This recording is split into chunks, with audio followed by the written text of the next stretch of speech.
Hey there, welcome to the channel. Today we're going to be making Decadent chocolate mousse bars. Now this is going to be a gluten-free dessert for you to make because we're going to use gluten-free Oreos to make the base. They're easy to find now. They've been out for about a year, and honestly, being a person that actually can have the gluten ones, these are pretty good. So if you haven't tried them, pick up a package and try it with this recipe. Or if you have some other brands that you like, the Glutino brand or even the Walmart gluten-free version. But we are gonna make this. It is an easy recipe, but it is a little time consuming because it'll take you about a half hour to put together for probably the first time, but it needs some time to chill in the refrigerator. Now, minimum 6 hours, but actually the last time I made it, it sat overnight and was perfect the next day. So this is gonna be good if you're taking it to a church social and you're making it on Saturday for Sunday, or maybe it's for a picnic on Saturday and you're making it Friday evening, it's gonna work. I'm Jamie with SavorySaver. I share gluten-free recipes, tips, tricks, and resources to make your gluten-free lifestyle easier. So please consider hitting subscribe and let's get started. So let's go over the ingredients quickly before we get started. It's not a whole lot in it. Everything's easy to find in the stores. So what you're gonna need is 1 package of gluten-free Oreos. You're gonna need 2 sticks of butter that has been softened to room temperature. And you're also gonna need 1/3 cup of butter that we're going to melt for the crust, which is about 5 tablespoons. You're gonna need an 8-ounce package of cream cheese. I'm using full fat, but I see no reason to think that reduced fat would not work if that's what you prefer.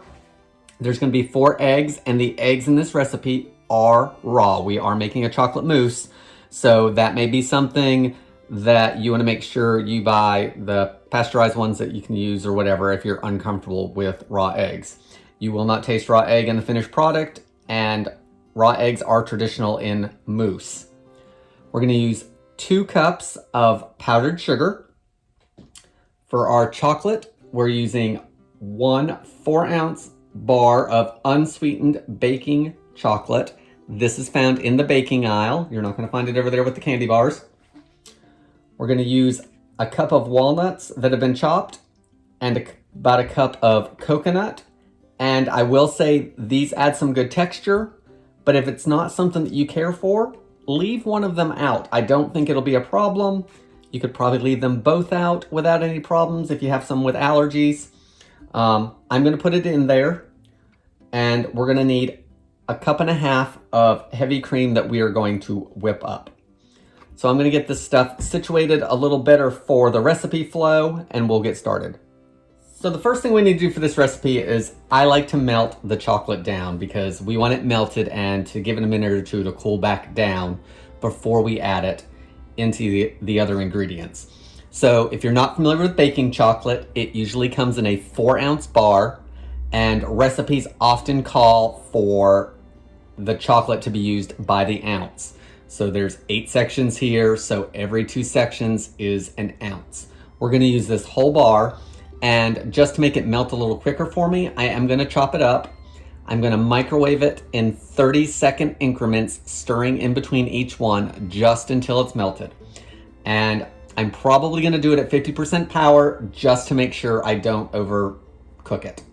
So I'm gonna get that done, and then we will move on with the crust.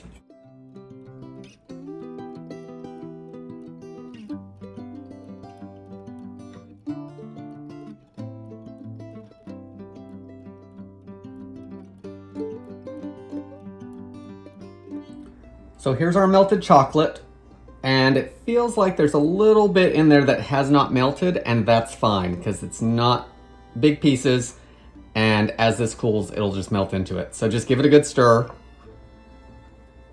If you overcook your chocolate, it is going to go the other direction and seize up, and it will not be able to be used. So you want to be careful melting chocolate.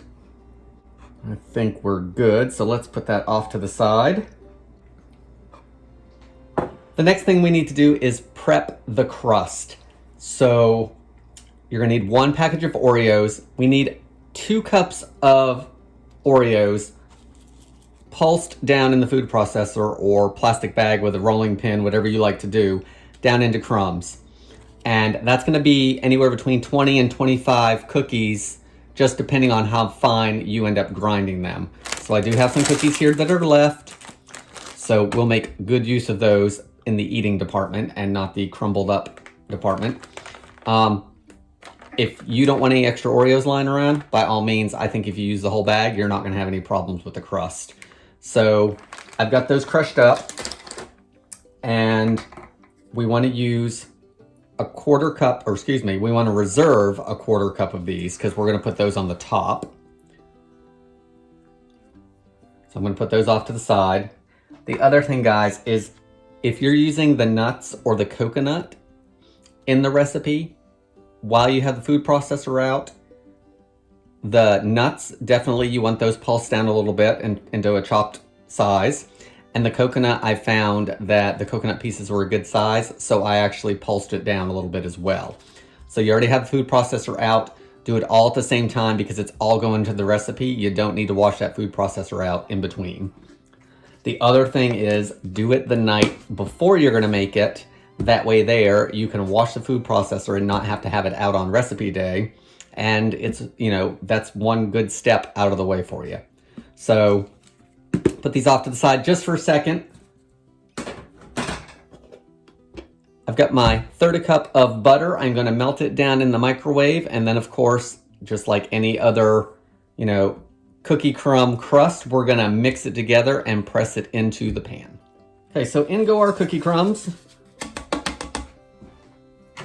I could use a bowl for this, but I'm going to see how much of a mess I can make just doing it directly in here. I'm pouring my butter.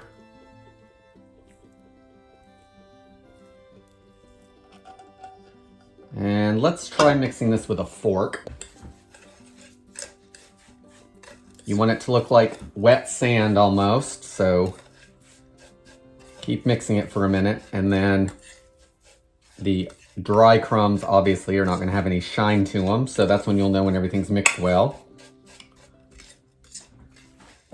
And if you end up using the whole bag of Oreos and just decide you're going to pulverize the whole thing while you're at it, then, you know, you're just going to have a thicker crust. And it'll go easier into the sides of the pan, and so I don't think you have to be too picky about the measurement. It looks pretty well mixed, so let's start pressing it down. You want an even layer across the bottom of the dish. Once everything is even in the dish, the next thing I like to do is while I'm mixing up the actual mousse, I like to pop this in the fridge to start cooling that butter back down and starting to solidify the crust.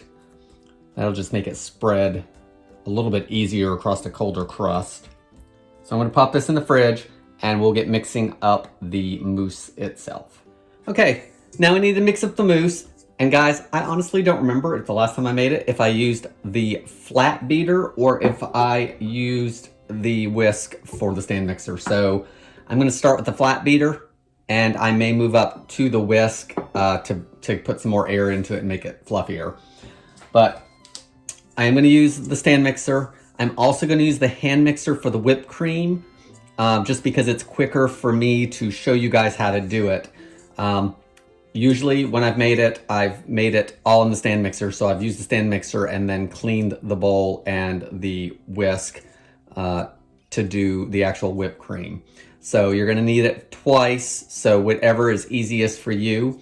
You also wanna make sure that before you start your recipe, that you have a bowl and your beaters, if you're using a hand mixer, in the freezer getting nice and cold, and that's gonna make your whipped cream whip up faster. So let's do the mousse. I'm gonna put my 2 sticks of butter in here. They have been softened to room temperature. And this doesn't bother me. We actually leave butter out on a regular basis. And then I also have some in the fridge.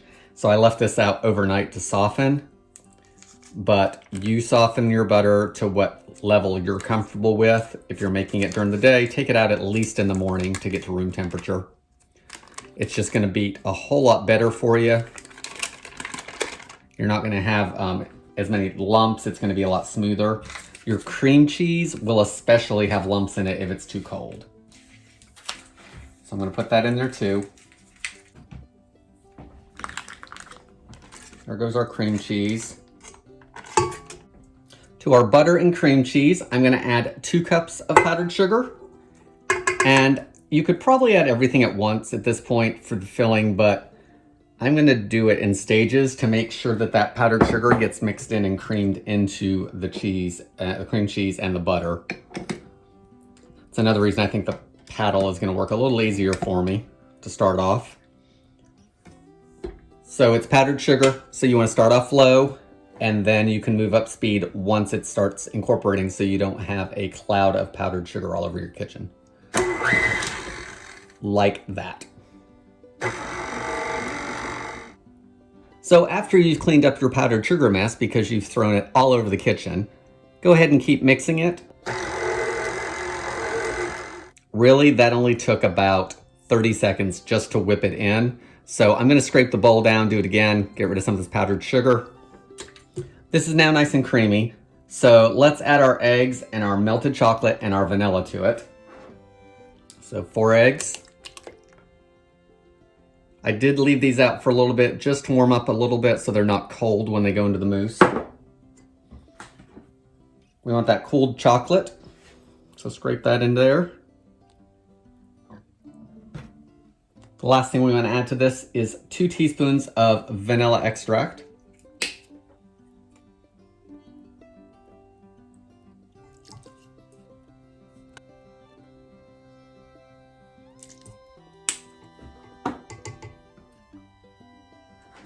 Now we want to beat it for 2 to 3 minutes until it's light and fluffy. And if I see that I'm not really incorporating much air into this, I will switch over to the whisk and I'll use that for a minute.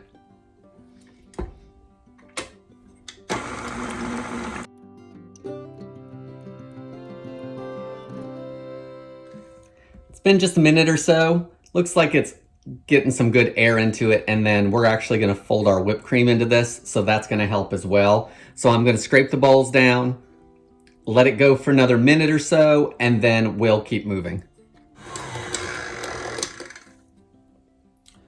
Okay, so it's been about 2 minutes, and it's chocolatey and creamy and decadent. So let's clean off our blade, and we're going to stir in our last couple things. All right, everything's in here. It's got some nice fluff to it. So let's stir in our walnuts and our coconut. So just fold that in. Make sure you're folding because we don't want to take out that air that's in there. And then once that's done, we just need to make our whipped cream. So I'm gonna wipe the counter down really quick and we'll do that. Okay, I've got my cold bowl, my cold beaters, 1.5 cups of heavy whipping cream. That goes into the bowl. And we just want to whip this up until it's soft peaks, which is probably going to take 3 or 4 minutes at the most.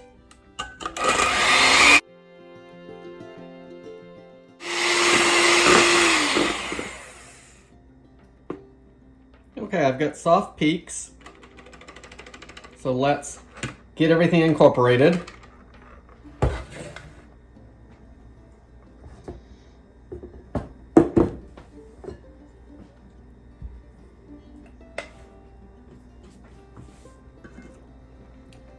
So just like before, you want to fold it in to not lose any of the air that you've built up in the mousse or in the cream.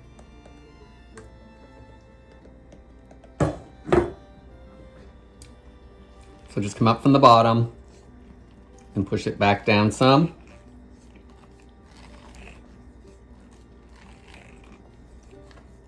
And we're just going to do this until we don't really see any white streaks of the cream.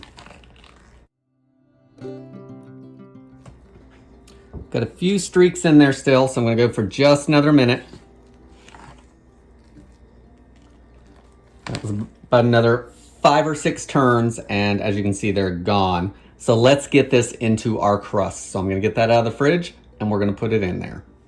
Okay, here's our crust that's been chilling a little bit. It has firmed up a lot, quite a bit actually.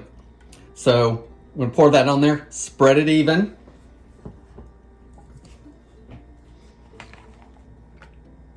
Oh, there's a spot we missed. It's all right.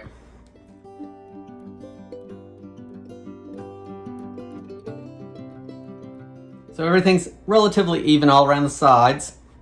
And we have that 1/4 cup of reserved Oreo crumbs that we're gonna evenly sprinkle over the top. So now we have to pop this into the fridge for 6 hours or overnight, whatever you have for time, but at least 6 hours. I'm gonna cover it, get it in the fridge, and bring you guys back so we can give it a try. So our gluten-free chocolate mousse bars have been in the fridge for just over 6 hours. So I took them out, cut them up, and this is what they look like. This is the prettier picture because, of course, the first piece of any kind of pie or dessert like this never comes out perfect. You gotta get in there with a spatula, and usually the second piece comes out much better. So this is the second piece. Part of the first piece looks like this. So this is the part I'm gonna eat. So there's the cookie crumb that has been pressed into a crust. There's nothing wrong with a cookie crust. I think it's a great way to make a pie crust or for a dessert like this, and the gluten-free Oreos work really well. There's our chocolate mousse part. It's rich, creamy, plenty of chocolate taste. The nuts and coconut add some texture and some flavor. But again, I think you could leave one or both of those out if you didn't want them in there or had any allergies. This is really good today, 6 hours later. When I've made it before, I've left it for 24 hours and it's good for that. Then it's, firmed up really nice. It's made ahead, so you've saved some time on the day that you're taking it somewhere. It'll last probably 3 or 4 days in the fridge. Keep it refrigerated, but the last time we had it, I think I ate the last piece on like day 3, day 4, and it was still fine. Guys, I know this takes a little bit to make, and it has a waiting time before you can try it, but it's definitely a recipe I think you want to try. That's all I've got for today. Please leave me any comments below. Thank you for watching, and I hope to see you on the next video.